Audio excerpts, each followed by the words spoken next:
Good evening, everyone.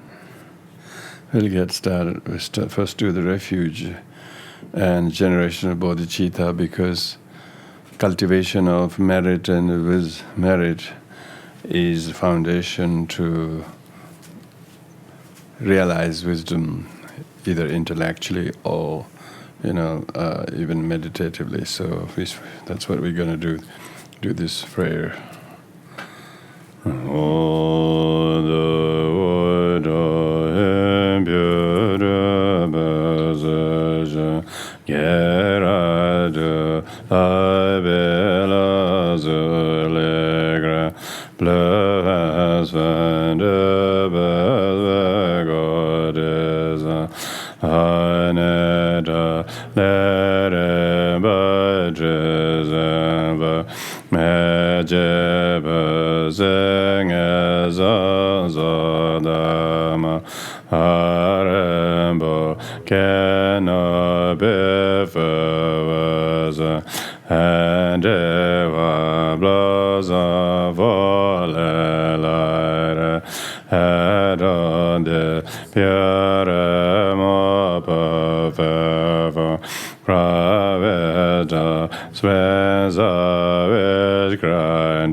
My parents and us before the weather from there as I am for utter refuge allied complete devotion of in the Most Holy Guru embodies the qualities and deeds of body, voice, and mind, all the Tathagatas, abiding in the 10 directions 3 times. Souls of 84,000 discourses of Dharma, Master and Buddhism. I and all sentient beings, a good limitless space, from this time forth, until lessons enlightenment reach steadfastly. I take refuge in glory of Guru and Holy Master lineage. I take refuge in best I can be Buddhas. I take refuge in holy teaching. I take refuge in noble assemblies. I take refuge in glory, Guru, and holy master lineage. I take refuge in Besagambi Buddhas. I take refuge in holy teaching. I take refuge in noble assembly. I take refuge in glory, Guru, and holy master lineage. I take refuge in Besagambi Buddhas. I take refuge in holy teaching. I take refuge in noble assembly. I take refuge in glory, Guru, and holy master lineage. I take refuge in Besagambi Buddhas. I take refuge in holy teaching. I take refuge in noble assembly. I take refuge in glory, Guru, and holy master lineage. I take refuge in Besagambi Buddhas. I take refuge in holy teaching. I take refuge in noble assembly. I take refuge in glory, Guru, and holy master lineage. I take refuge in Besagambi Buddhas. I take refuge in holy teaching. I take refuge in noble assemblies. I take refuge in glory, Guru, and holy master lineage. I take refuge in Besagambi Buddha. I take refuge in holy teachings. I take refuge in noble assemblies. I take refuge in glory, Guru, and holy master lineage. I take refuge in Besagambi Buddhas. I take refuge in holy teachings. I take refuge in noble assemblies. I take refuge in glory, Guru, and holy master lineage. I take refuge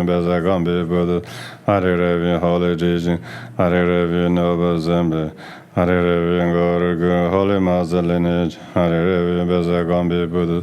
I take refuge in holy teaching. I take refuge in noble assembly. I take refuge in glory, Guru, and holy master lineage. I take refuge in Besagambi Buddha. I take refuge in holy teaching. I take refuge in noble assembly. I take refuge in glory, Guru, and holy master lineage. I take refuge in Besagambi Buddha. I take refuge in holy teachings. I take refuge in noble assembly. I take refuge in glory, Guru, and holy master lineage. I take refuge in Besagambi Buddhas. I take refuge in holy teaching. I take refuge in noble assemblies. I take refuge in glory, Guru, and holy master lineage. I take refuge in Besagambi Buddhas. I take refuge in holy teachings. I take refuge in noble assemblies. I take refuge in glory, Guru, and holy master lineage. I take refuge in Besagambi Buddhas. I take refuge in holy teachings. I take refuge in noble assemblies. I take refuge in glory, Guru, and holy master lineage. I take refuge in Besagambi Buddhas. I take refuge in holy teaching. I take refuge in noble assemblies. I take refuge in glory, Guru, and holy master lineage. I take refuge in Besagambi Buddhas. I take refuge in holy teaching. I take refuge in noble assembly. I take refuge in glory, Guru, and holy master lineage. I take refuge in Besagambi Buddhas. I take refuge in holy teaching. I take refuge in noble assembly. I take refuge in glory, Guru, and holy master lineage. I take refuge in Besagambi Buddha. I take refuge in holy teaching. I take refuge in noble assembly. I take refuge in glory, Guru, and holy master lineage. I take refuge in Besagambi Buddha. I take refuge in holy teaching. I take refuge in noble assembly. I take refuge in glory, Guru, and holy master lineage. I take refuge in Besagambi Buddhas. I take refuge in holy teaching. I take refuge in noble assembly. I take refuge in glory, Guru, and holy master lineage. I take refuge in Besagambi Buddhas. I take refuge in holy teaching. I take refuge in noble assemblies. I take refuge in glory, Guru, and holy master lineage. I take refuge in Besagambi Buddhas. I take refuge in holy teaching. I take refuge in noble assemblies. In the Guru and the three precious gems, I bow down and take refuge. May you bless my master.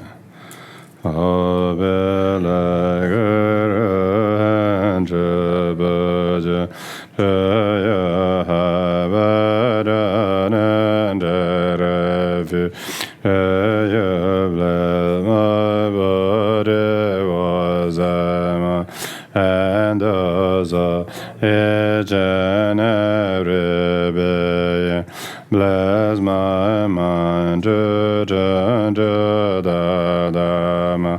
Bless me to rest the path of Dhamma. Sweep away delusions on the path. Delusion on the bless me the religion. Bless me the love and compassion grow. May I pray to Bodhisattva. Mahayana Buddhist.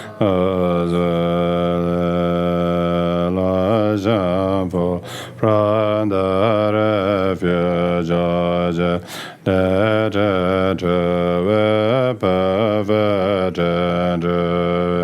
Pemana Dhammagaya Bodhi Rambola Delevo Devara Dhara Vyajada Zavelada Vedago Rahode Zazala Hadazada Bola Blala and my grand bless him.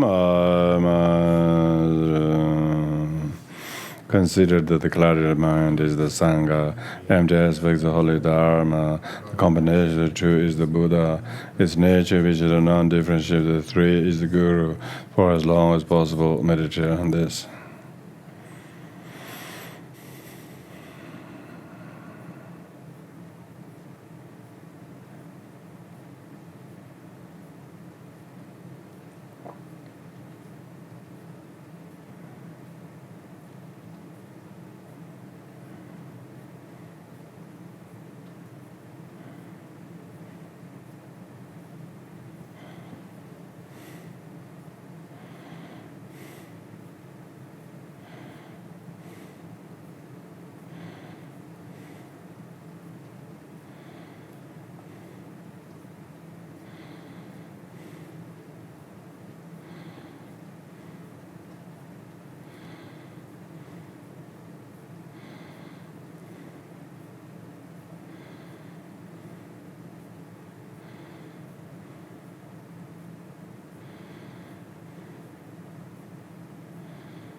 O Jare Buddha Joseph Agale Peyes Madame Adevo Prade Yoga Vejada Pado da Buddha Ajare Buddha Joseph Agale Beyes Madame Adevo Prade Yoga Vejada Pado da Buddha Ajare Buddha Joseph Agale Beyes Madame Adevo Prade Yoga Vejada Pado da Buddha Ajare Buddha Joseph Agale Beyes Madame Adevo Prade Yoga Vejada Pado da Buddha Ajare Buddha Joseph Agale Beyes Madame Adevo Prade Yoga Vejada Pado da Buddha Ajare Buddha Joseph Agale Beyes Madame Adevo Prade Yoga Vejada Pado da Buddha Ajare Buddha Joseph Agale Beyes Madame Adevo Prade Yoga Vejada Pado da Buddha.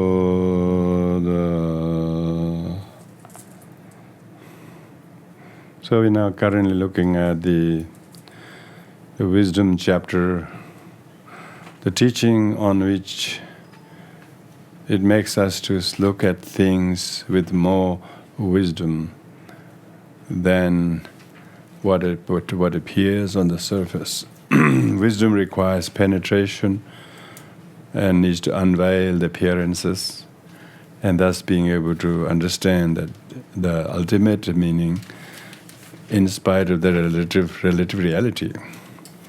It is by no means denial or refuting the relative reality, but it is clarifying what relative reality is, but how the relative reality lacks the intrinsic appearance as it appears to exist. In last week's reading, we finished off with the verse number 36, where it talks about the example of a Brahmin who made a statue of a Garuda, and then for the welfare of others, and then blessed it with his mantra and made it as a sacred shrine for future devotees to worship to. And then even after he's passed away, the shrine still has the power to pacify the poison people have from various things like snake bites and so on. So this was used as an example of the relative reality, that relatively there are things that exist, but it's no proof that it independently exists. So the verse number 37 goes to finish off that argument with that verse. Likewise, though the Bodhisattva has transcended sorrow by virtue of his actions for the sake of Buddhahood, the shrines of Buddha forms appear and manifest in acting and fulfilling every deed. So this means that the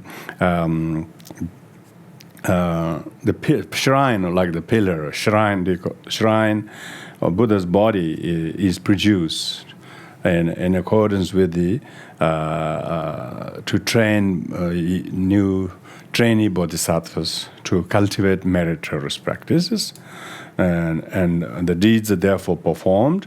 Even though the Buddha himself has passed away, his holy body and relics, so people can still accumulate virtuous deeds in relation to that.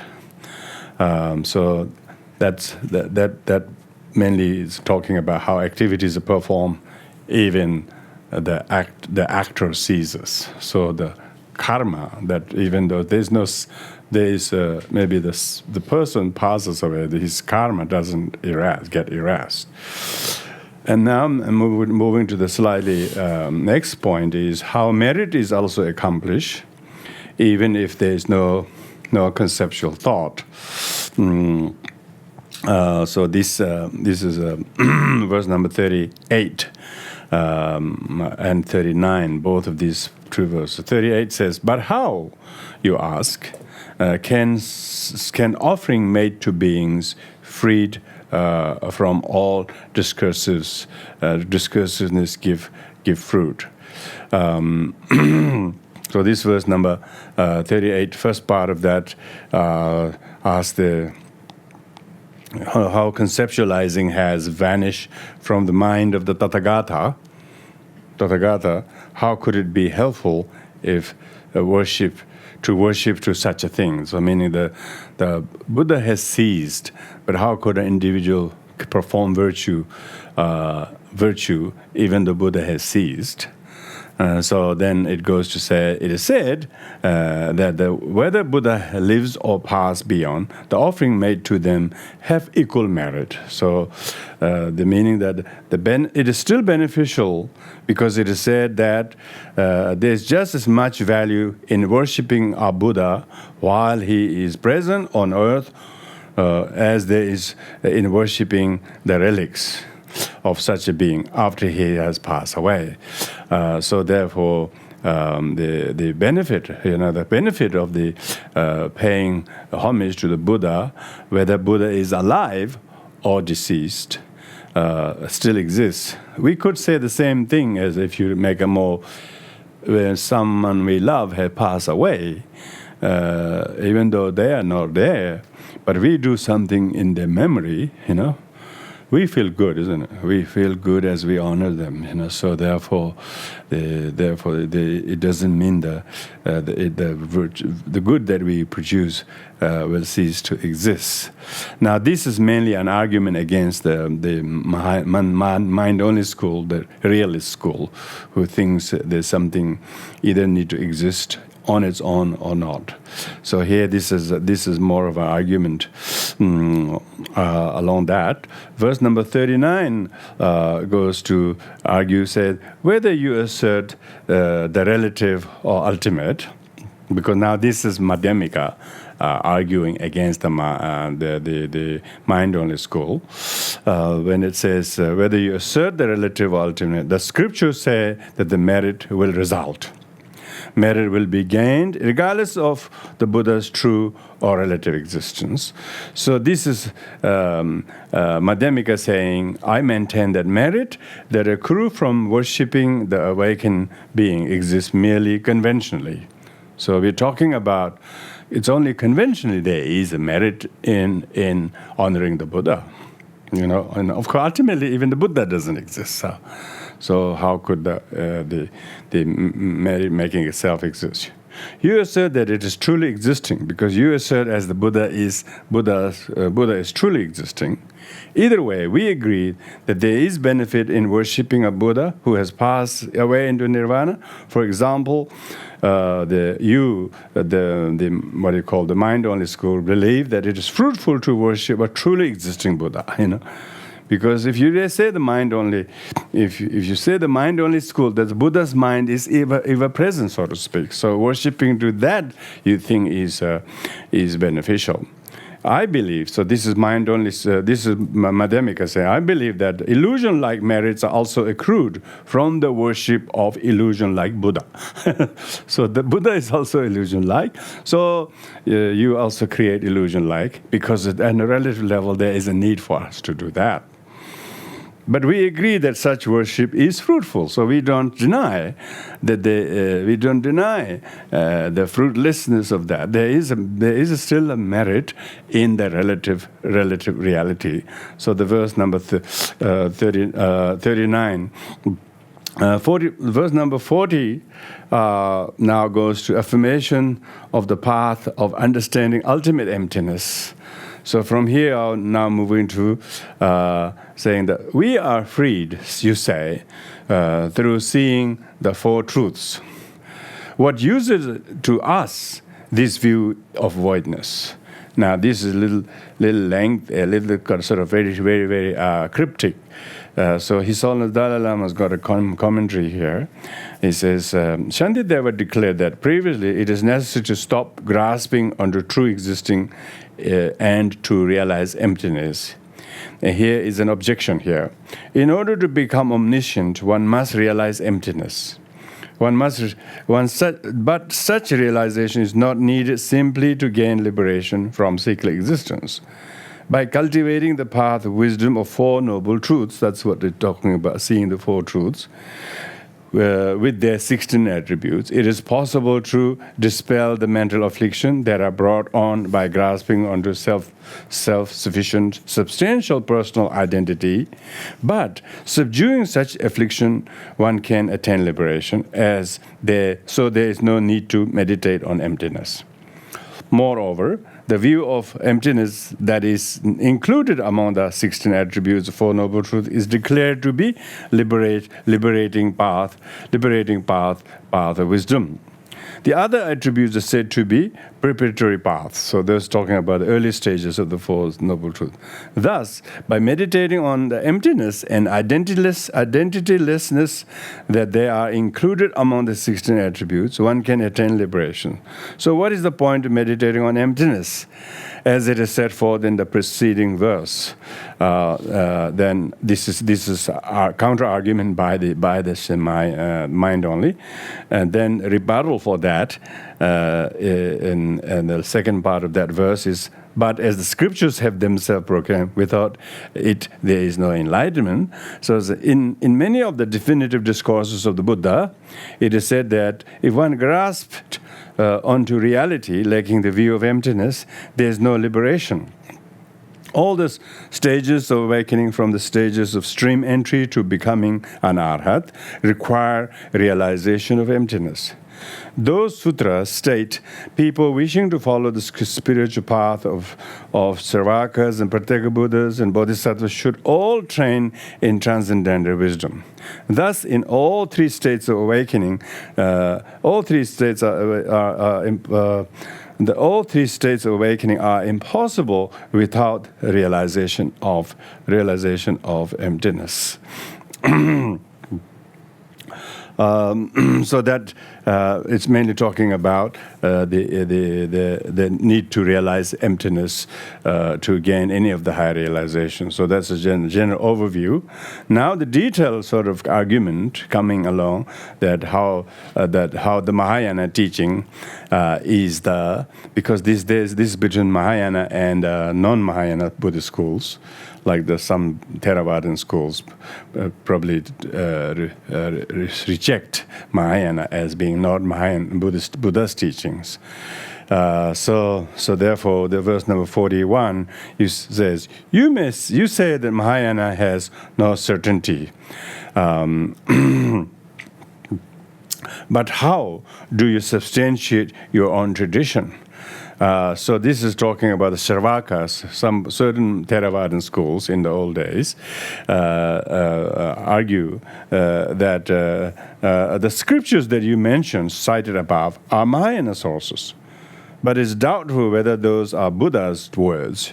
That's what the Theravadins say. So you cannot prove your point by citing sutras whose authenticity itself is in question.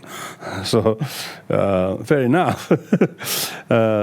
Because they don't accept Mahayana as a teaching of the Buddha. So, Buddha. And to this, then, Mahayana argues, if you deny that Mahayana sutras are Buddha's words, how do you so establish your Hinayana canon? How could you substantiate your own? That you say Buddha didn't teach that, but how do you know Buddha taught that? So the exact counter argument. So the authenticity of our canon is not in doubt. This is Theravadan coming back, Theravadans coming back. As for both the Hinayanist and Mahayanist agree on this, because Mahayanists also agree accept Theravadan texts as being taught by Buddha, so they don't have a problem of not disagree by others. So that's what they're saying. You Mahayanists believe that your canon is authentic, whereas we do not. But our canon is firmly established beyond question. So, and to this Mahayana argues, in that case, at the time you were born, when you did not yet believe in the Hinayana canon, it was not authentic, was it? So this kind of argument goes on between the schools, as that verse says, and we just read, because it is accepted both parties, you will say, but at the outside, you yourself lacked proof, Yeah. Now, verse number 42, 42 goes to build on that argument. 42 says, the reasons why you trust in your tradition may be applied to Mahayana. This is Mahayana now arguing.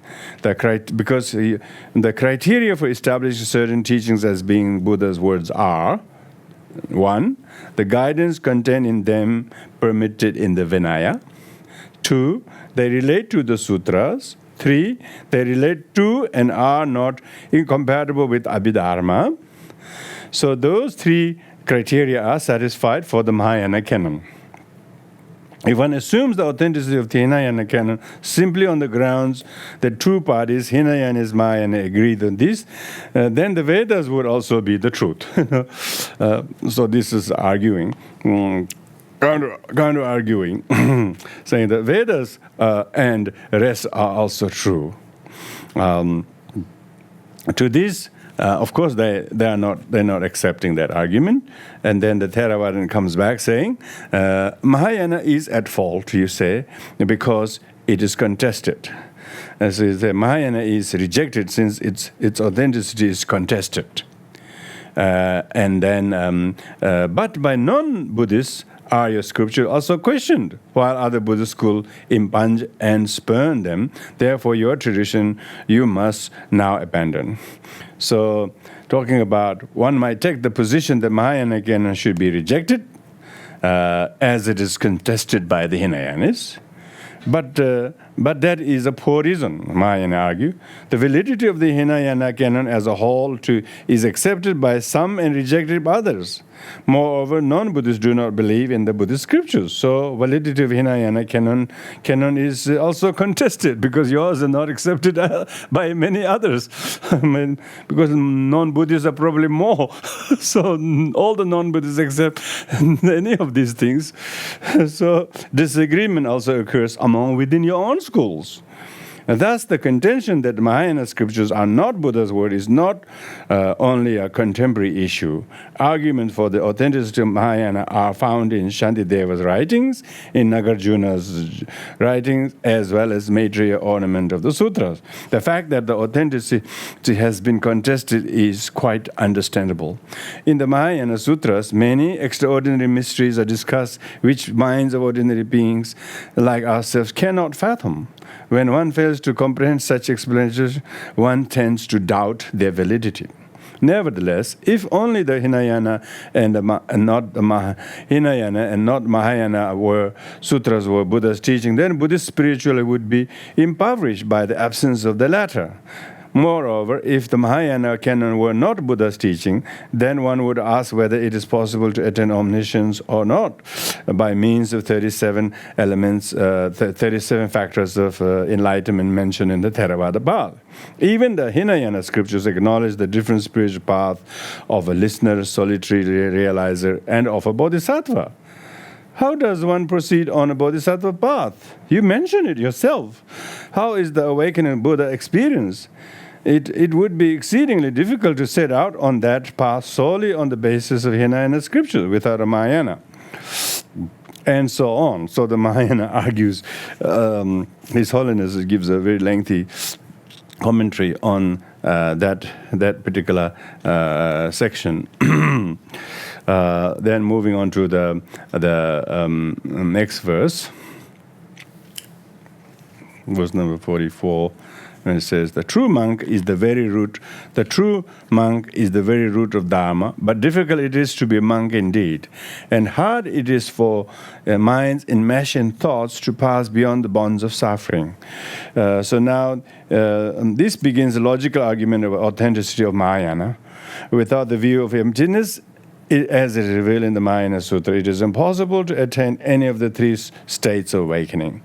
If one takes the position that the root of the teaching is the monks who are arhats, Shantideva replies, if those monks do not assert emptiness, they could not be arhats. Why? Because if one lacks realization of emptiness, mental distortion cannot be eliminated, and if they are not eliminated, they cannot become an arhat. Thus, the root of teaching could not be monk arhats. In short, if the mind is still subject to grasping on the true existing, nirvana cannot be attained. So, because if arhat is one who attains nirvana, they should not have any grasping. So, so long as there is grasping, nirvana cannot be attained. Cannot be attained.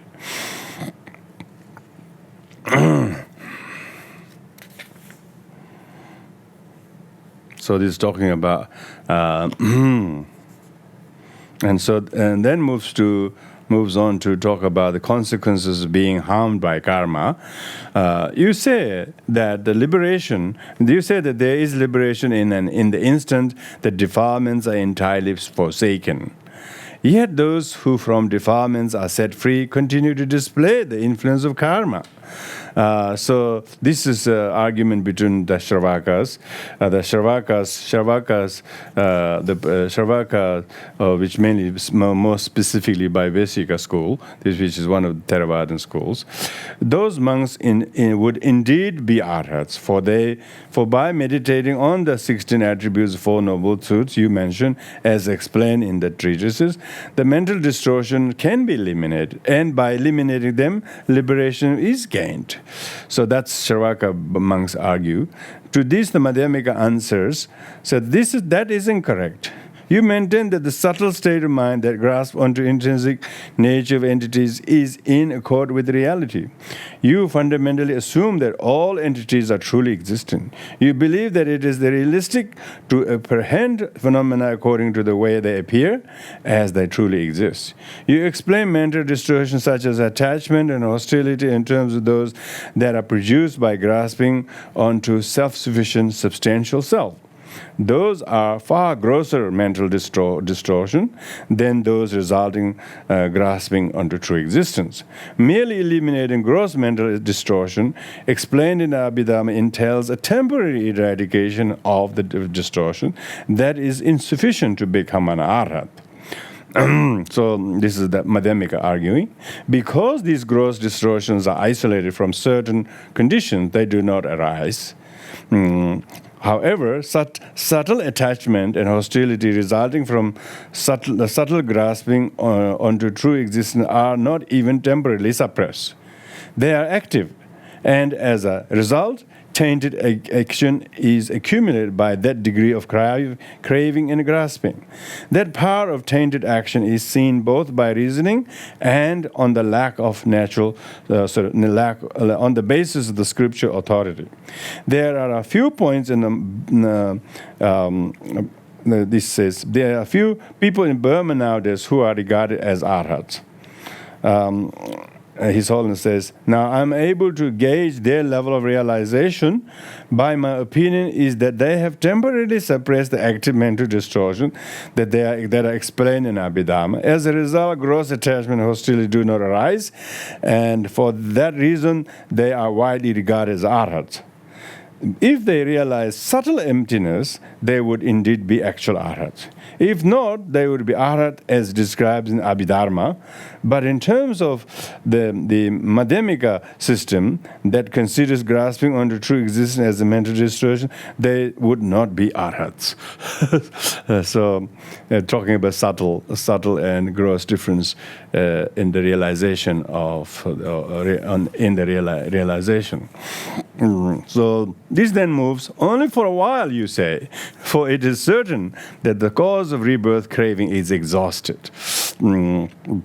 So then, again, Madhyamika arguing to the Vaibhashika, that is the school of the Theravada, says, you Vaibhashikas maintain that craving which grasps onto aggregates of the body and mind has been eliminated. However, although craving as it is described in the Abhidharma does not appear, subtle craving that results from grasping onto true existing has not been eliminated.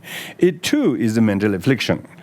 Yeah, because thinking it's true, when nirvana truly exists, is a subtle kind of affliction.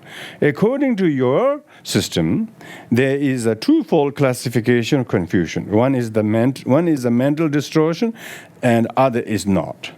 Likewise, there is a form of craving that you do not recognize as being a mental distortion.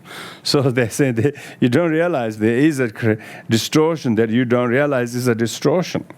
That is actually thinking that nirvana is truly existent. Yeah, and so then verse number 47 goes to deal with that.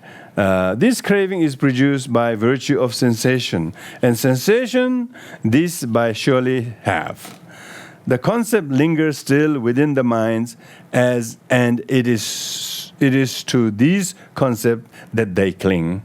So they're saying the feelings occur in which one grasps onto the true existence. Craving will still arise.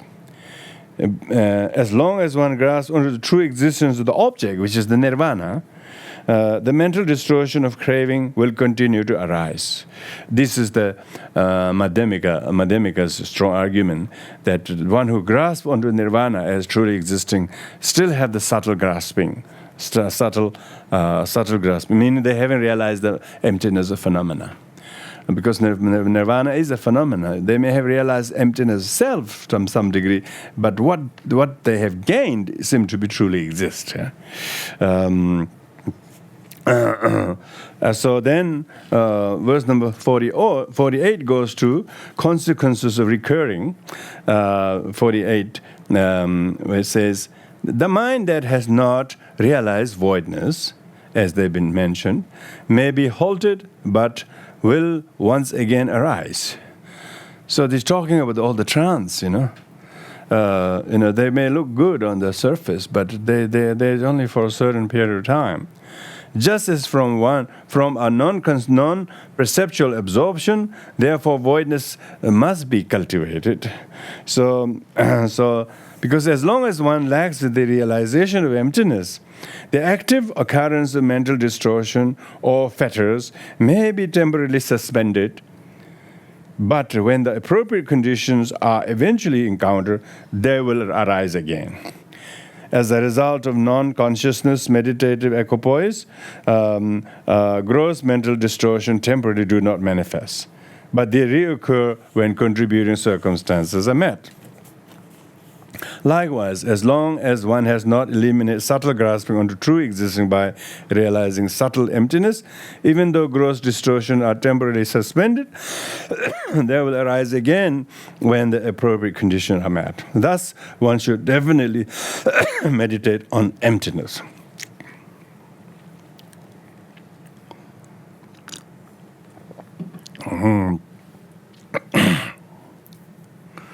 Talking about reoccurring until such a time. So now additional refutation concerning certain scriptures, verse number 49 goes, if all that is encompassed by the sutras you hold to be the Buddha's perfect speech, why do you not hold the greater part of Mahayana, which with your sutras is perfect harmony? So this is mainly saying, it is said that there are 3 verses beginning with this one were not composed by Shantideva, for their placing in the next text is inappropriate, and they denigrate Mahakashyapa. If they did not belong to the text, they should appear at the end of argument for the authenticity of the Mahayana. So, in any case, the point of this verse is that since most of the Mahayana sutras are similar to the Theravada sutras, former should not also be regarded, acknowledged as the Buddha's teachings. So instead of going into detail, so if one accepts that, that's not really the main point of the argument.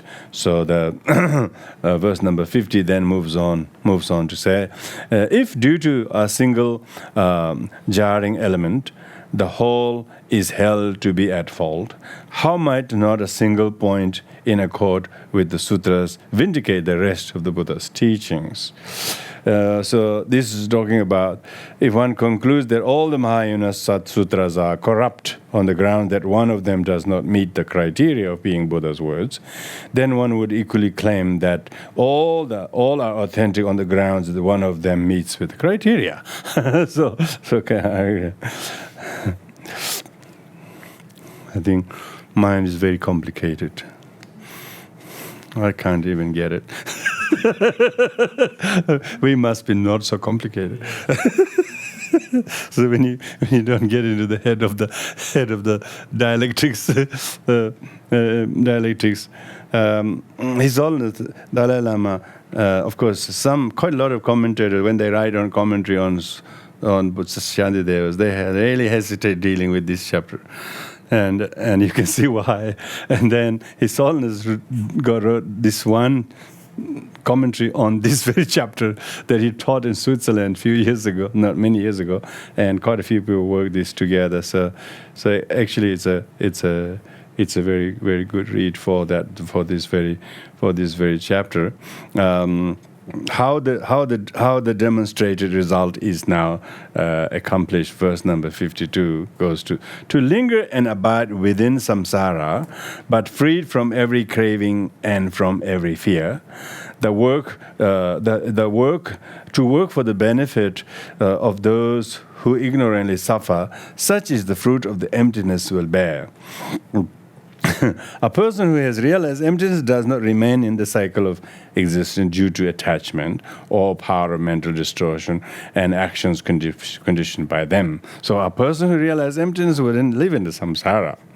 Nor does he or she fall to the extremes of seeking annihilation due to fear of cycle of existence. So meaning, nor will he go to claim nirvana. How can one eternally serve the needs of sentient beings? This, says the author, comes as a result of realizing emptiness. One needs to integrate the spirit of awakening, which is bodhicitta, and the practice of wisdom. The bodhicitta and emptiness must now go hand in hand. In this way, due to wisdom, one does not abide in the cycle of samsara, and due to compassion, one does not abide in the tranquility of nirvana. So that's what they call non-abiding nirvana. Reason why they don't abide in nirvana, they see the nirvana do not inherently exist, And so, due to their greatness of their compassion for sentient beings who exist, the bodhisattvas who realize emptiness of self do not claim nirvana as truly existing. Out of their wisdom, they come back and not stay in this nirvana.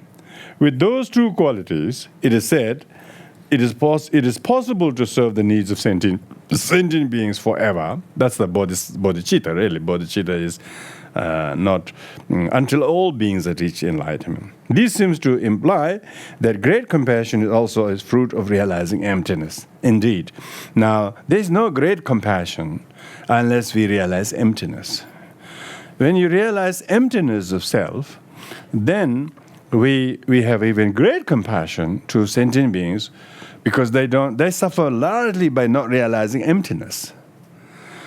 If the rest of each other's compassion is small compassion, if a dog is broken its limbs, or we go and do whatever, or someone is hungry, or someone lost a mother, or someone lost this, we try to do. That kind of compassion is not from realizing emptiness. That kind of compassion is just empathetic kind of compassion by trying to put out their fire of sorrow quickly as possible, temporarily. So if their leg is broken, we give them a leg. But here, one meditates on the lack of leg. One meditates on the lack of leg. Lack of leg. Lack of inherently existing lag. And then not realizing this, why beings actually suffer, and then attached to a perfect leg, I suppose. And therefore the great compassion only comes from realizing emptiness. So that's why, this is why Kamalashila mentioned in his set stages meditation, he says both calm abiding and especially insight meditation are so that you realize emptiness. And without realizing emptiness, you can't even develop compassion. If we do develop compassion, they become idiot compassion. They become compassion that is trapped and attached to a specific person or objects or self or whatever. Once compassion becomes too object specific or too person specific or too duration specific and very, very finite. Finite person or finite duration or finite times, Whereas the person who realized the emptiness, then it's only realization of emptiness, then a great compassion will come. Some people think it's only meditating compassion will give you rise to emptiness. It's not so easy to put one before the other, Of course, we try to practice small compassion, even before hearing about emptiness, as that's going to fix it. Because it becomes so small, it actually breaks our leg many times before fixing anybody's leg. Therefore, it is compulsory to realize emptiness. Because without the realization of emptiness, even our compassion is not great. Our compassion becomes mediocre, to say the least, and maybe a very inferior compassion. When the compassion is inferior, then we mutually get trapped, and it helps none, help neither. But mutually destructive emotion, they call it, attachment. Most compassion is attachment induced. And attachment for rewards, attachment to object specifics, and so on. So the great compassion is only great, it does not have object specific. It has the wisdom discerning mind, and then pity on the beings who don't understand emptiness. That is the main reason. So therefore, there isn't time, our Bodhisattva hasn't a time that is not in great compassion. He's always in that meditative state of great compassion. Because there's never a time sentient beings are realizing emptiness so easily. So unless all sentient beings realize emptiness, Bodhisattva's got no break.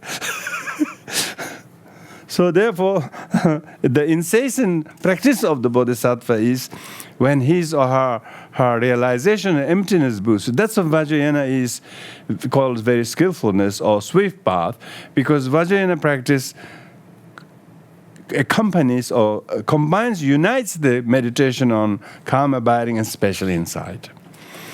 Only by doing this together, we try to de-identify self as not truly existing. And then, so that's the emptiness aspect of it. But instead of retiring in the state of emptiness, we reappear in form of the deity. In form of the deity out of compassion. So out of great compassion for sentient beings who haven't realized the emptiness, even though we have already de-identified ourselves, we clear our mess, we mopped up the floor and there's no trace there. But all of a sudden we realize the majority is still stuck. They pitched their tent and they're camping for long haul. So therefore we have to manifest this deity out of great compassion. So even when we realize emptiness, our emptiness actually then realize, it's not about me claiming nirvana, is it? What would be the purpose of it when everybody else is not? So then we don't want it to, due to the greatness of compassion, because then we realize great compassion. Why? Because we realize emptiness of self. And then because of the emptiness of we realize great compassion, because of that we didn't stay in nirvana. And therefore we come to samsara to serve sentient beings. So that's why I say the presence of bodhisattvas is very necessary. So it says the bodhisattvas need to be in here. With these two qualities, say that it's impossible to serve the needs of sentient beings forever. So therefore, it seems it's implied that great compassion is the fruit of realizing emptiness. And so then verse number 53, 54, and 55, 56, and particularly 53, 4, 5, these three, let's read together. 53, it says, from this, the voidness doctrine will be seen to be immune from all attack. And so, with every doubt abandoned, let us meditate upon this emptiness. So, talking about the importance of meditating on emptiness, because if without that, it is not possible. It is not suitable to criticize or reject emptiness. saying that it is not a sermon by the Buddha, or that it is not the part of the meaning of the path. So therefore one who wishes to attain ultimate nirvana should exert themselves without a doubt to meditate more on emptiness without hesitation, with full trust on emptiness. So that's why Vajrayana says, just recite the mantra. Om Swabhava Shuddha Sarvadhamma Swabhava. You just believe in the Buddha word, don't you? And maybe you cannot intellectualize like this quite a lot. It's just believe in the words, and then meditate on that. Some intellectually sound people will take on different position and argue and so on. Others would not dwell too much intellectually, but just imagine everything just is a dream, vanish before you. And so you try to meditate on emptiness that way. Afflictive passion and the veil of ignorance, the cure for these is emptiness. So meaning whatever great desire or ignorance people seem to have, affliction, the cure for these are, even the afflictions are empty of inherent existence. We shouldn't think them as being eternal wrong, eternal evil, but they too are empty of inherent existence. Therefore, how could they not meditate upon it who wish swiftly to attain omniscience? So that those people who really wish to seek emptiness should meditate on the emptiness of all phenomena. It says from sound, smell, taste, touch, to everything. It doesn't it sweeps everything. It does. It's just between matter and consciousness, Even the consciousness is not truly existing. This is what the mind-only school have to be dropped. Just last week we dropped mind-only school because even mind is not truly existing, and so therefore any mental conditioning which the afflictions are therefore empty of inherent existence, and that's a big relief, isn't it? So no matter, there isn't kind of permanent habits there. They are just mental formations. There are there. So therefore, they are all remediable. You can remedy them. And 55, it says, whatever is the source of pain and suffering, let that be the object of our fear. Yeah. So object of fear is not samsara. Object of fear is not other people. Because there was time we used to think they are. Now the real source of pain and suffering is this clinging to things as eternal or independent, truly and autonomously existing. All our sufferings comes from that. If you don't like something or someone or something, it's because we think that it independently exists. Our source of suffering is just like a flood. Flood comes from that.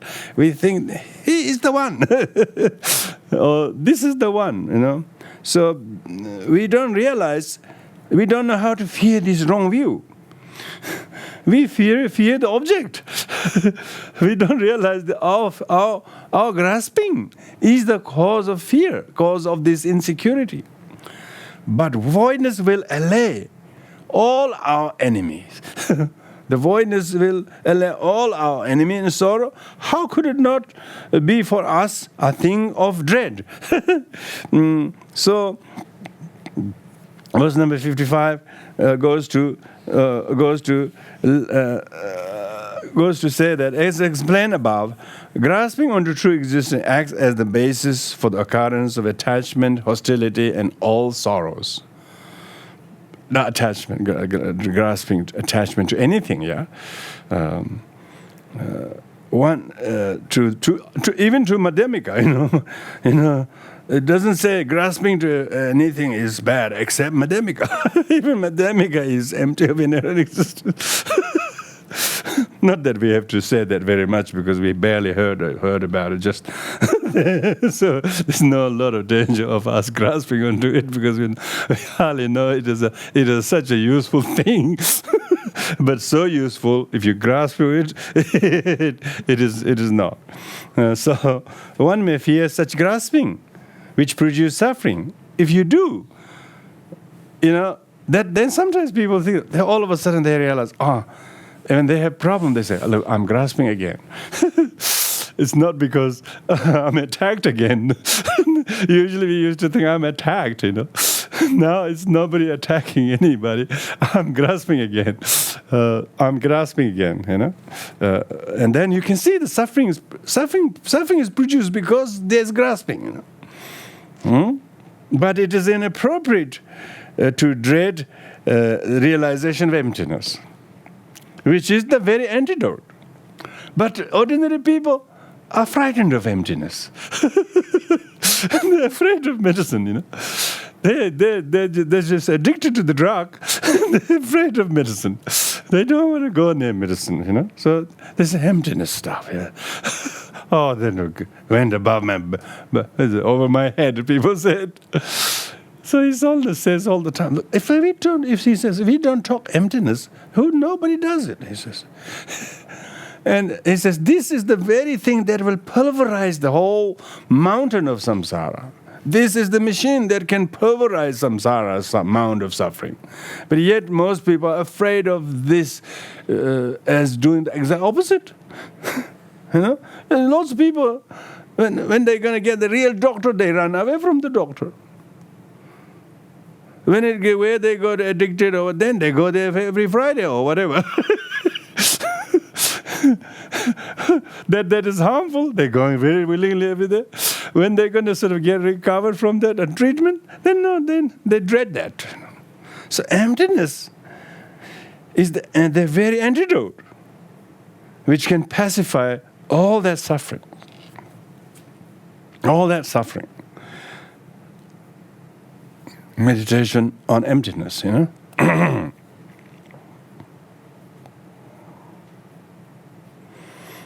And you can see in the Vajrayana sadhanas, when you do a little bit of practice like refuge alone, we just did it refuge, isn't it? We create the refuge tree out of emptiness, Out of emptiness, just reading through the verses, out of emptiness, we transform the place into a celestial realm with a magical tree before us, all the enlightened ones right before us, and then we have all ourselves and everyone with us. Usually it takes a lot of time to gather all those people, In emptiness, there's no RSVP necessary. Just everybody, emptiness form become emptiness become, everybody manifests together. Father is on the right, mother is left. All beings from 6 realms also there. Usually they're very busy down there, but here you bring them right before you, and you have all the enlightened ones just facing you and you. So you got to, in emptiness, this everything's possible. So don't limit yourself. If that which is emptiness, then anything's possible. So Vajrayana actually improvises your ingenuity, how creative you could be. Transcendental wisdom is manifesting as a merit field. This merit field isn't some trees cut from the pine forest for Christmas tree. Merit tree is out of emptiness. You develop merit field. All the refuge trees there, and all the beings who go for refuge, and with amazing emotion of fear, faith, and compassion. But the fear is for beginner meditators who go for refuge. Beginners' fear is mainly from lower realms or samsara or that sort of thing. And maybe Mahayanas, maybe fear of selfishness. But in Vajrayana practitioner, fear of wrong view. Fear of wrong view, grasping to self as truly existing. With that we take refuge. So we take refuge in what? Buddha? No, the tree. The tree. The tree is the whole tree is a manifestation of transcendental wisdom. Not just the Buddha who sits there is amazing, special, and the tree is just like a little sort of scaffolding or something. No, from the smallest petals of the lotus flower to the Buddha, they all form in emptiness. Emptiness is a form. They're all manifestation of the transcendental wisdom. Then, you see, when we are taking refuge, we are See, we're really taking refuge as a Vajrayanist. We have transformed the emptiness into form and form into emptiness. Because your room is form, isn't it? So it turned into emptiness. And the emptiness itself become form, because previously there wasn't any celestial realm. All the refuge objects, usually we have to try very hard to gather all the statues and tankas and tharmas. It takes a long time to gather a few little gadgets. In emptiness, no. If you barely chanted 12 verses, there everything is just spectacularly fake and arranged. So that is emptiness meditation. Vajrayana meditation is, from the beginning till end, it's accelerated meditation on emptiness. Can you see that? Yeah? It's totally transforming all the time. Whether from simple refuge practice, whether Bodhisattva or mandala offering or whatever aspect of the whole Vajrayana preliminaries, even to the deity yoga itself, when you do White Tara or Vajrayogini or whatever, all are using these realization of emptiness, even though we may not have satisfactorily realized it yet, but the idea of that is to develop great realization, emptiness. With this, then we develop great compassion to sentient beings. Therefore, your compassion isn't the empathy, distress cause compassion anymore. There isn't a time that you are not compassionate to sentient beings, because sentient beings are constantly suffering by that grasping. Even though they're dancing and they're having a great party, but you still know they don't know the lack of inherent existence of self or the whatever those things. So how do you know? When they lose the thing, they all cry. If small things make them so happy, small things get really disappointed. See, that shows they don't understand emptiness. But the Bodhisattvas who have a little bit of sort of culture of understanding emptiness, if some wonderful things happen, also they don't get too puffed up, They still could rejoice and benefit and show. But even when things go catastrophically wrong, they're not disappointed. Because these are all manifestation of what we don't realize. And ultimately there isn't much happening. It's only those who have grasping to one and aversion to another, they caught up in this crossfire. There isn't really suffering. There is no real suffering. In emptiness there is no suffering, let alone the self who suffers it. But until we read these kind of texts again and again, and we say, that's emptiness stuff. We just try to dread it. That's what it says. We're dreading it. That is being too fearful. Vajrayana skillfully try to remedy the dreading feeling, make them beautiful deities, colorful symbolism, movements of hand, chanting of mantras. We can hardly read in the basic language. We want to chant in some Deva languages of the Devas.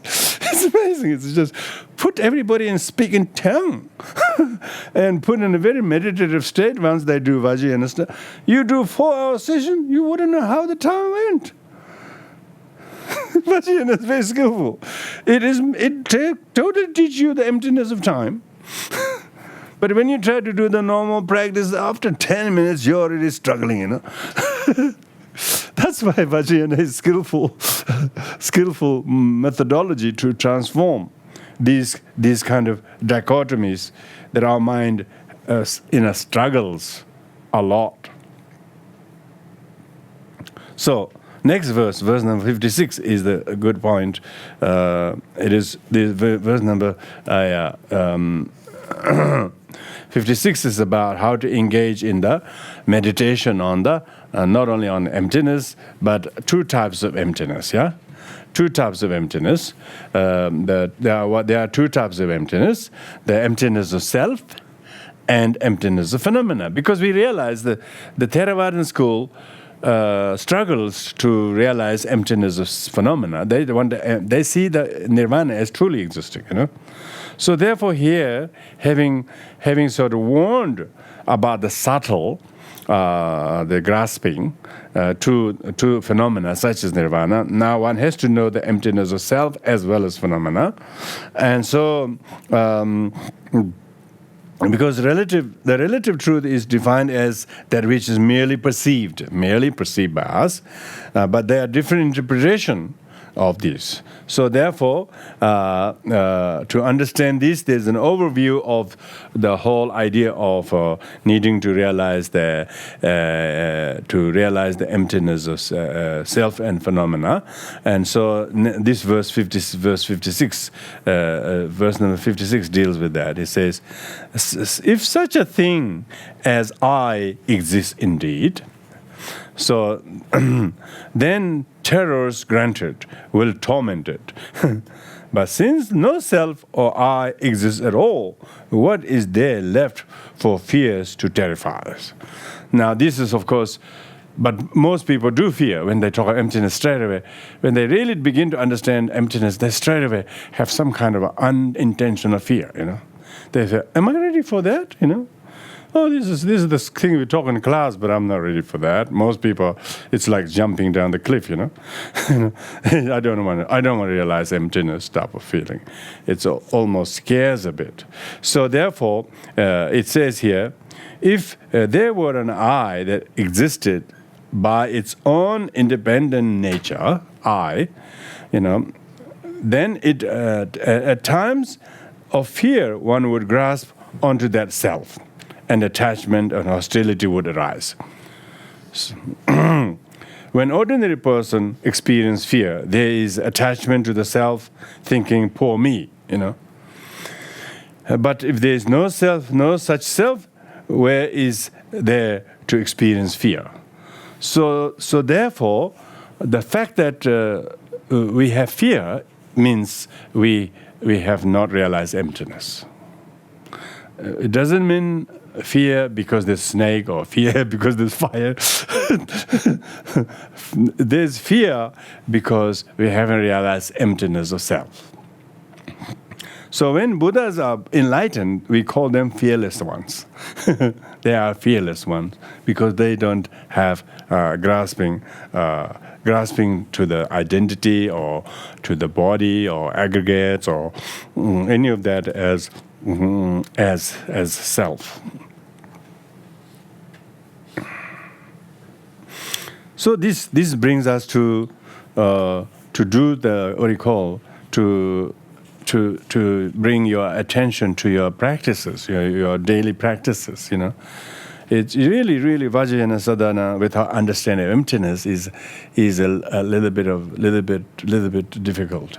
So therefore, with this understanding, you can revisit your sadhanas, and when you do any component from refuge, bodhicitta, vajrasattva, even the offerings, whatever you do, you can see how much of the acceleration of the understanding of emptiness is being mobilized into the meditation.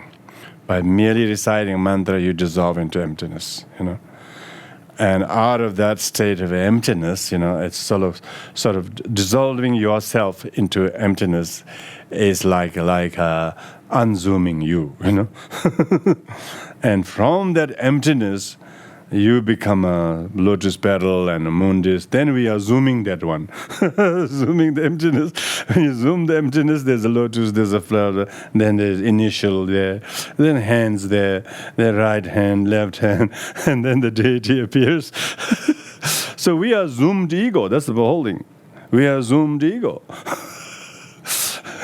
I don't know what the actual ego was. And so zoomed up, and now we are as big as big as we think we have, we own, or what we are, or what we do, or what we know. So if we exercise power over say 2 million people, then we have our ego is that big. We have zoomed our ego that big. and so like when it goes to property also, if you have properties, if you have more property, your suffering extend that far. You have zoomed your psychophysical organ identity of physical form, your form. Some people have lots of forms, some materials, so their identity has extended to a lot of material things. Other people have their identity has been multiplied to their siblings or their grandchildren or something.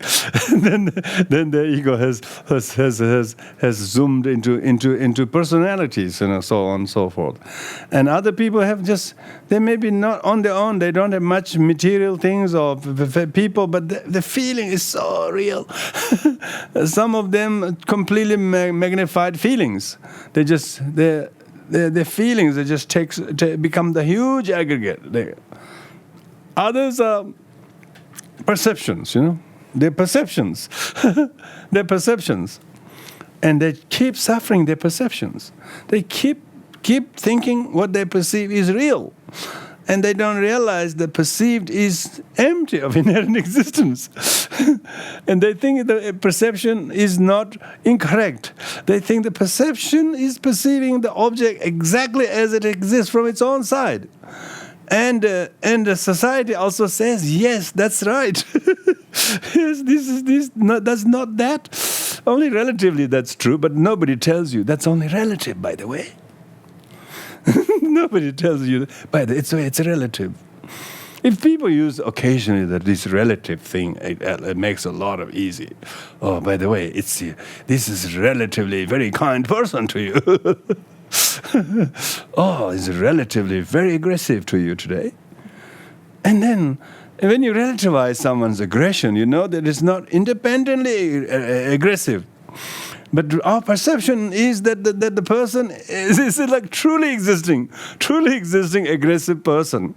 To me, problem is not to others. To me, that's the whole thing. So the fearing that I'm the one who's the victim of this truly existing aggressor.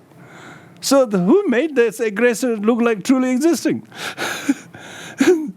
It's one's own failure to realize emptiness of self, and so you can see the perception, and this you can see now the fabric of sufferings, and this is how the five aggregates are aggregates of suffering, and then volitions. Volition means activities, actions, what we did succeed, what we achieved, what we failed.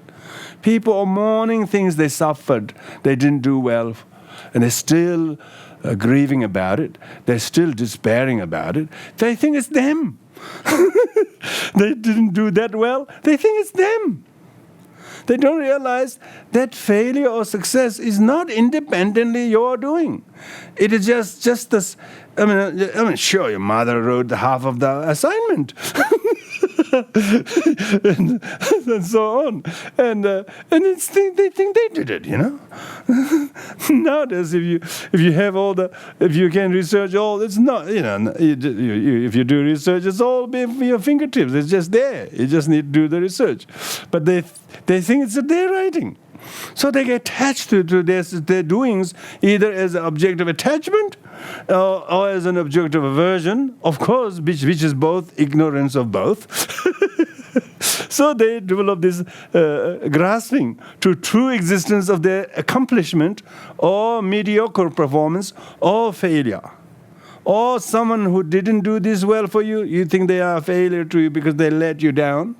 Or they are great because they did wonderful things to you. We get so attached to them, and we go from one side of the pendulum to another because of this fourth aggregate of volition.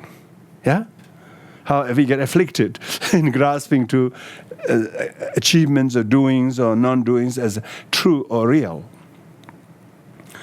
Wow.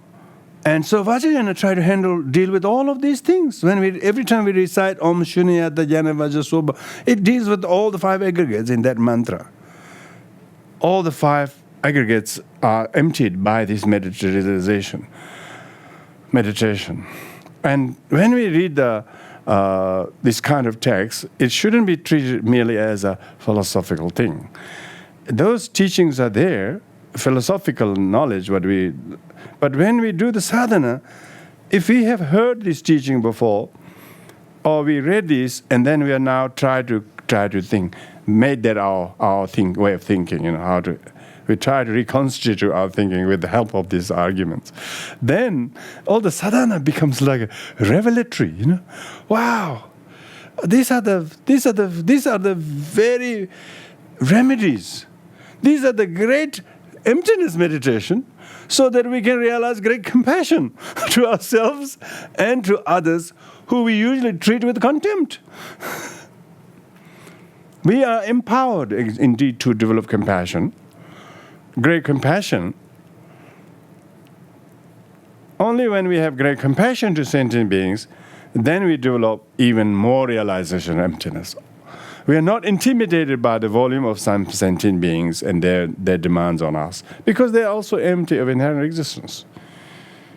But we are not sort of denying them their existence. So therefore, we are relatively keeping our hands sort of engaged to actually doing that thing with great compassion. But with great compassion, being totally supported by realization of emptiness, we will never lose our break. We will not break our break by doing great compassionate deeds.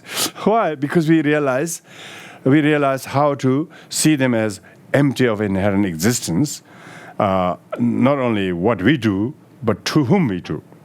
But not to whom we do, but what we did itself is not truly existing.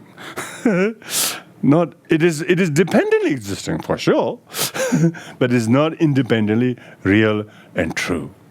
Now, when we think about this emptiness context and many things, then you sort of use this sort of recipe for lots of hurts and upset and problems of the past. Then you try to sort of put them in this mixture, put that in the basin, and then pour this liquid on top of that. Then you can see the whole mandala, whole story just collapses before your naked eyes. It's just like the whole sand castle breaks before your eyes. And then of course, this is Vajrayana sadhana practices. It's all traditions, whether it's small, short sadhana or not. We may call them medicine Buddha, we may call Vaitara, we may call Vajrayana, we may call Ngondro, we may call Vajra. All of them, most people misunderstand Vajrayana. Why? Because they don't understand emptiness. And Vajrayana is the method of employing to realize emptiness, and then great compassion. Of course, even though we are very keen to have great compassion, but great compassion comes from only wisdom. And a person who has faith, they say faith to do the sadhana. Oh, this is the gift of Vajradhara to Vajraniratma, to Virupa, to Krishnapa, to Dhammarupa, to Avaduta, to Gaya. That's all they give to each other, Oh, and if I keep doing this, it will slowly make my mind, yield with clarity. Those who did so. They wrote their sadhanas in gold ink or with great care. And they kept them and they practiced them, and they almost like that becomes their deity. Sadhana become deity, really. The text become dharma. The pictures in the sadhana become the Buddha. Okay? And all the names of the lineage gurus are the Sangha. So they have got the triple gem with them always. Non-partible. Non-parting. All the small Tibetan prayer books like this, there's oblong ones, loose leaves. It's got the first 2 pages, got little wood block painting, drawings of Vajradhara or Vaitara or Sachen Kongkanying, a few teachers. And the back of the last page got the stupa there. In middle, and the pages, all the writings there. So the Buddha, Dhamma, Sangha, Buddha by mind and the speech and the thought are all there That's what they carry. And they have faith in the sadhana. Faith in the sadhana. And then when they started doing the practice, one shouldn't be doing, after good understanding of emptiness, saying that this sadhana is for that, this date is for this is for that. That's what most people think like that. You know, that's when they don't understand the 9th chapter. You know, then they think, oh, this is for that. I should do this more. I should do this in the morning. I should do this occasionally. I should do this. This is the highest tantra one. Yes, you should do that more. Oh, this is not really important. They get really discriminatory over the sadhanas. You know? But once you have a good, comprehensive understanding of it, of course, one sadhana will take care of your daily meditation and emptiness and all the above. You know, and maybe you can do the mantra commitment. You know. And there's some kind of maturity in your practice. You're not sort of stretching your time doing so many sadhana to the extent of not having time to your everyday other activities. So then that good understanding of emptiness meditation, you know, people like Shantideva wrote the 9th chapter. When the Tibetans got all these books translated into Tibetan, and when they saw these very short, cryptic Indian sadhanas, you know, very, very short, you know, not even a tenth of the Tibetan sadhanas, original, you know, they really designed for very good realized practitioners, you know. There's a more realized practitioner, shorter the better, because you can get it. The beginners, you need the long ones, you know. So you need to flesh out everything, and then when your practice get good, you don't have to do so verbose, long practices, you know. You know, just form emptiness. Remember, that's what happens. Sadhana from page after page. One moment you were doing that, another moment you're creating this.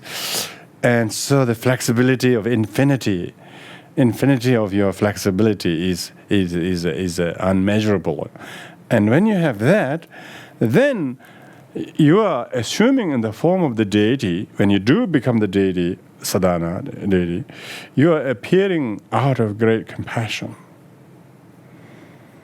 Because sentient beings who don't understand emptiness of self are grasping to things as real, you know, and they don't know how to fear that, you know. They fear brother-in-law or person next door or somebody else. They don't fear their own grasping to these things, and so then you have great compassion. Even somebody, when you have incessant compassion to sentient beings. There isn't any alternative for you but to have the compassion ready. If you have compassion ready, doesn't matter what they do or scream or yell or whatever they do. This is just 5 aggregates really jumbled up. 5 aggregates jumbled up. It's like leftover foods all become soup, you know. All leftover put together soup. It's just whenever there is, it's just jumble of 5 aggregates happening, you know. It's not what they do. It's what your perception is, you know. It's not what your perception is, but what you know your perception is. Your perception is empty of inherent existence, you know. But when you don't know that, then you suffer the perception. I saw that with my own eyes, they call it. Yeah, I witnessed their violence. Yeah. Or whatever, you know. They get so traumatized by things like that. Of course, we are not trivializing that, and that's why sentient beings are so pitiable, because they don't know how to guard their eyes from seeing that, because they have eyes, poor thing. And they seem to be form as well. There wasn't a veil suspended as soon as if somebody would just put down a veil just between the eye and the happening, then they wouldn't see, you know. But they saw it. This the whole thing. When they saw it, they didn't see it as empty of inherent existence. They saw it as truly existing. Oh, what they heard it as truly existing. And they couldn't even think, oh, what was that? Is that my mind? Or is that what I heard, you know? They can't even disaggregate between the two. There's something, a lumping, something that is truly existing jump out of the out of the phenomena to them, and they think that's it. And they're so traumatized by this, but it's all their mind not realizing how concocted that is due to fear and grasping and ignorance and so on. So, instead of being dreaded by emptiness, one should always use this emptiness to, if you can't realize emptiness, do the preliminaries, do the devotional practices, do the chantings, and slowly build up like the prostration, build up the bodhicitta or vajrasattva. And then when you finish, just pause there at the end of the refuge, you dissolve everything, pause there for a little while. And then do the vajrasattva or whatever. And then pause at the end. When you do this many, many times, slowly the mind itself get really get the point of what this Vajrayana sadhana means to realize emptiness. And by realizing emptiness, then we realize compassion. With this compassion, then we know exactly how to I would say, not to rescue sentient beings so much, but at least to educate them to realize emptiness. There's no sentient being that need to be rescued in the ultimately, you're telling yourself, there isn't any sentient being to rescue, so don't get ever sort of burdened by the endless sentient beings, But don't say that. Just do as it really is. And so, therefore, most of the deities, one leg is outstretched, other is like this, sort of one leg is deeply involved, other is not. All the stances and the gestures and all are suggestive of this, how to unify the compassion and wisdom, emptiness and compassion in meditation. So, therefore, the 9th chapter, which we have come to tonight, to 56, is a very convenient place to stop, because after 56 it goes to in great depth. So with this we will finish this term, because that's the time of the term. We have a short break of the term, and then we're resuming early August, and so we will go through the rest of the text, and then now we're doing the bodhicitta, remaining bodhicitta prayer.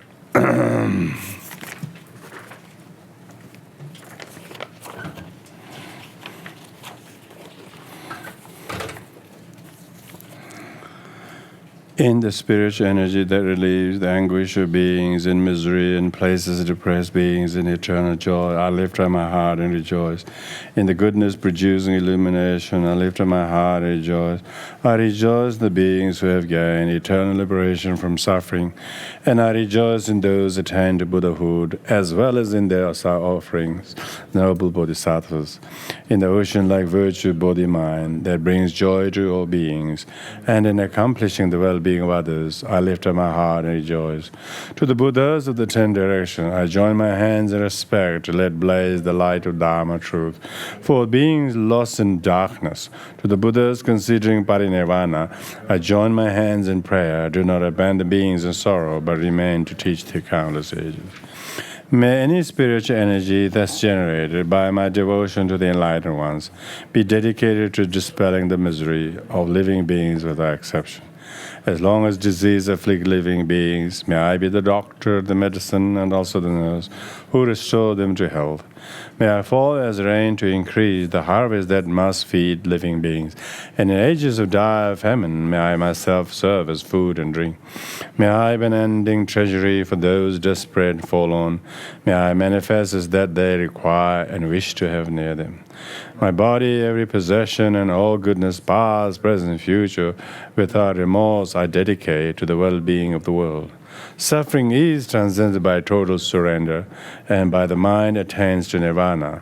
As one day all must be given up, why not dedicate to living in the universal happiness? My bodily powers I dedicate to the well-being of all that lives. Should anyone wish to kill, abuse, or beat me, my responsibility is purely their own. Should anyone wish to ridicule me and make me object to jest and scorn, why should I possibly care if I should dedicate myself to others? Let them do as they wish with me, so long as it does not harm them. May no one who encounters me ever have any significant contact, regardless whether those whom I meet respond towards me with faith and anger. May the mere act of meeting contribute to fulfillment of their wishes. May the slander, harm, and all the forms of abuse that anyone wishes to direct towards me act as a cause for the enlightenment. May I be protector to the helpless, guide to those traveling the path, both to those who go across over, or a bridge or a raft. May I be land for those requiring it, and lamp for those in darkness. May I be the home for the homeless and servant for the world. In order to fulfill the needs of beings, may I be a magic gem, an inexhaustible gem, mystic spell, cure, medicine, wish-granting tree. May I act as the mighty earth or like vast sperm sky, to support and provide the space whereby I and all others may grow, until every being afflicted by pain has reached nirvana's shore. I serve only as a condition that encourages progress and joy. Just as all previous Buddhas first gave rise to the precious body-mind, just then as carefully followed the stages of the Bodhisattva discipline, likewise for the sake of sentient beings do I now myself generate the body-mind, and likewise will I train myself in the description of Bodhisattva. They who out of wisdom have seized the supreme body-mind, praise, glorify, and rejoice in it, that it may grow to fulfillment.